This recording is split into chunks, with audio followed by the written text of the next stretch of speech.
So the very first ring DAC was actually for radar and was then used in an ADC, the 900 series in studios, and we've been evolving it for 30 years now. It began life long before I joined the company, and I've been here for 22 years now. But throughout that time, it's been subject to improvements and enhancements as we've seen fit and as technology has allowed. The ring DAC is a very novel architecture in that it makes a quite ingenious compromise between quantization noise and sampling jitter, which gives you excellent performance, and importantly, it gives you excellent performance in the ways that are really important for the human ear. So with the ring DAC, we kind of sitting somewhere in the sweet spot between absolute precision and timing accuracy, and as a result, it gives extremely good performance. The fundamental architecture has evolved over 30 years, and the technology that we can use has improved over that time, and we've been able to exploit those evolutions. I think a lot of people think we're mad for designing our own discrete DAC, and they're probably right. It certainly has its headaches as well as its joys, and you may wonder why we bother to do it.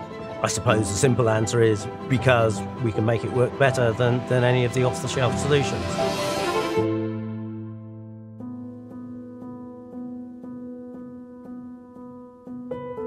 Apex really started a number of years ago, I think, when we looked at the mappers and the algorithm at the core of the ring DAC, and that was a pure software project. And from there that evolved into Chris looking at the analog section, so moving from software into hardware and what he could do there, and that was really a kind of blank sheet. Look at how the ring DAC performs and behaves, how the output stage performs and behaves, and then see if you can improve it in any areas. One of the challenges with improving an already excellent product is, where do you start? What do you improve? And I think once you do start looking, you always start seeing something. Most times when you're chasing a particular problem, you'll see 2 or 3 other things which are also intriguing and then lead you up different lines of investigation. You have to always be looking for the next improvement, no matter how small it is. Marginal gains mount up over time. And so you have to be that inquisitive nature of, you see something that perhaps isn't quite what it should be, and going in and actually looking at it and spending the time and delving deep and understanding the actual fundamental problems you're trying to address.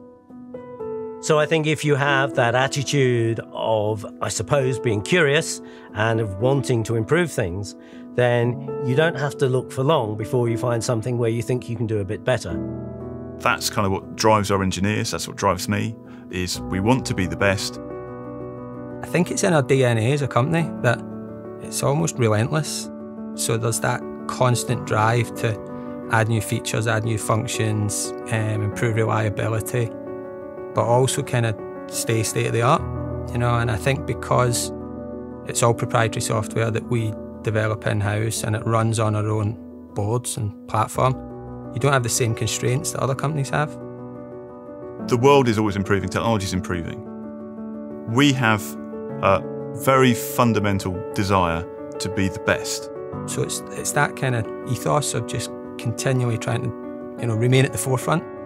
And that's what drives us.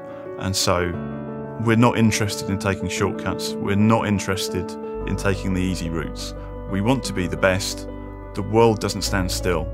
So you have to keep working, you have to keep evolving, and you have to keep being innovative. Great audio should draw you in, engage with you and excite you, and I think Apex does that. It does it in spades. And it's got everything that we think synonymous with dCS. There's detail, there's resolution, but it's just emotionally involving and it just has a feeling. It's an amazing achievement from the team to take what was already state of the art and not just improve it on the measured performance level, but to bring something that you can kind of feel and hear.